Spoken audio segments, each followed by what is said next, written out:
Okay, today's mini lesson is about hunting and gathering information about your topic. So, yesterday you identified a topic and you came up with some questions that were posted in the shared drive. Feel free to look at your peers' work, and if they've got questions you'd like to steal them. My question or my topic is use of scented body sprays at school, and my questions are how big of a problem is it? Why do users not see it as a problem? And what would cause someone to stop? So, the first thing we want to do is identify where we might get that information. With my first question, I can definitely look online. I can also talk to people. For the second one, I probably want to just focus on talking to people. I might find some stuff online, but I think talking to people will be the best bet. And what would cause someone to stop? That might be both online and again, talking to people. So, when you have stuff that you can search online, you want to go from your topic and questions to keywords. Because one of our rules is we do not do keywords, we do not do question searches, we only do keyword searches. So, some of the ones that I came up with were Axe and scented body sprays, allergies, asthma, toxins. And then for my other questions, scent free environment, campaign awareness, I'm thinking about maybe looking at some parallel campaigns like the No Nuts in Schools campaign. And just something that I just recently learned that you may not know is that it actually matters the order that you put these keywords into your search box. So if you're not getting results because when you put in scented body sprays and allergies, you could try allergies and then scented body sprays. And I'm just going to give you a little example that shows you how different things can be. So we know if we're looking for a specific phrase, we typically want to put it in quotation marks. But if we don't, if we just put our keywords in whatever order without identifying a phrase, I'm going to put in blue sky. And you can see I've got images, blue sky supermarket is apparently a thing. So that's what I get when I put in blue sky. But if I'm switching the order of my keywords to sky blue, I get a very different set of results. So I have the color sky blue, a Wikipedia entry. I've got some questions about why is the sky blue. So it's just something to think about when you're looking at your research information and how you research. Think about the order of the keywords and not just the keywords that you're choosing. So just a quick refresh on the online research tips. You want to use quotation marks around your search terms. You can specify a site or domain to find more appropriate responses. You can avoid question searches. So, are celebrities good role models? Or why should we stop using scented body sprays? And think of strong keywords.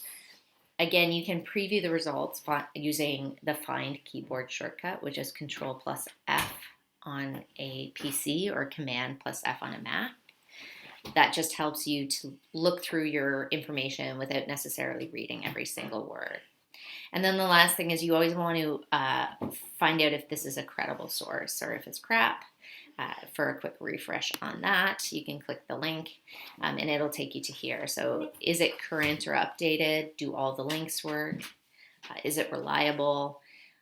Is it coming from a place of authority? And what is the purpose or point of view? So every site that we look at, we want to look at those things. And then offline. So you want to do I identified some places that I wanted to talk to people, some research tips for offline. So you can record your interviews or you can ask questions by email. By email is really great because then you have it exactly as they worded it, but it can also be really bad if they make spelling mistakes. Recording interviews, make sure that you get exactly what someone has said. And be ready to ask follow-up questions. So you might prepare questions, but listen to what the person is saying and ask follow-up questions. You can also use Google Forms. So I did the Google form about scented body sprays. You are welcome to use Google Forms to survey teachers, students at our school. We can distribute those through Classroom or through email. But you just want to make sure that your survey questions are well designed and error-free. So check your spelling, read your work out loud. There's a link here if you click here on how to design a proper questionnaire. So how to state your questions, what pratfalls to avoid.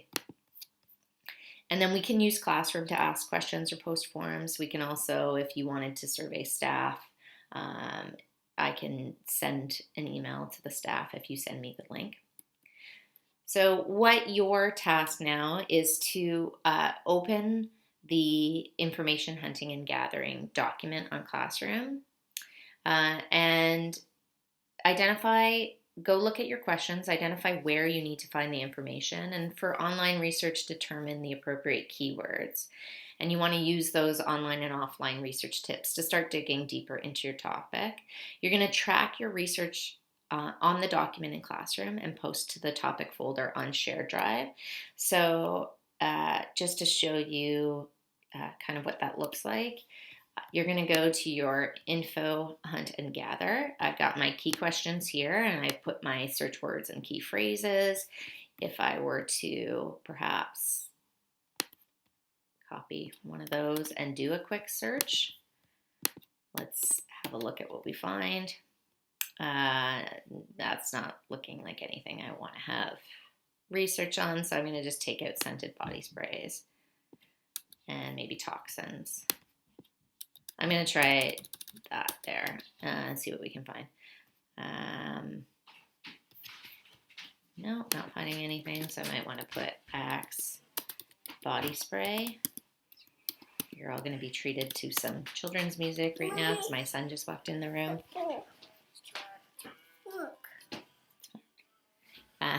So school banning Axe body spray, my life as an asthma mom. That looks like a blog. I can see that because it says Blogspot. Healthline, that might be a good place.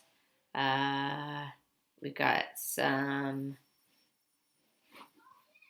WordPress stuff. I can't see. I can't see, Mama. This is what a sick child sounds like, everybody. Okay, so I might want to add in school. That's a good idea. School, oh, here I've got some news stories, okay? So teen hospitalized, I can click that. I can have a look at it. This is coming from the Huffington Post, which is an online news source. And I don't know when, this is from 2013. It's not super current, but it might give me some information and it might give me other places to search. So I might copy that URL into my Hunter and Gather. And I might just say for jot notes for purpose use, it's not necessarily current, but may have useful links for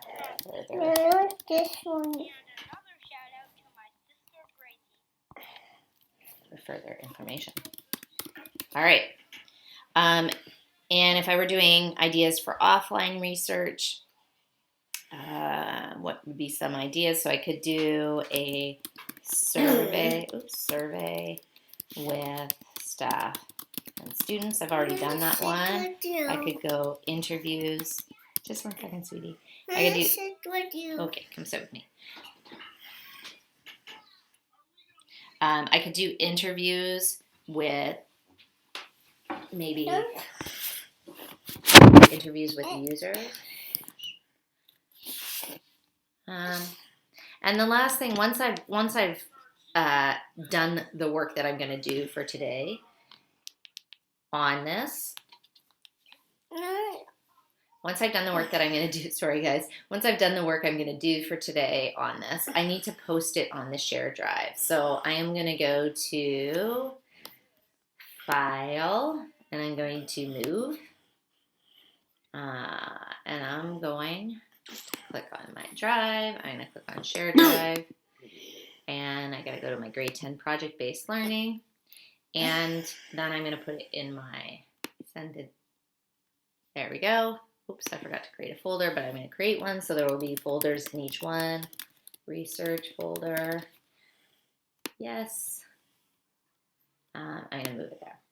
So everybody who's working on this same project can see the research that I'm gathering, and that's why, again, we need to be appropriate when we're online.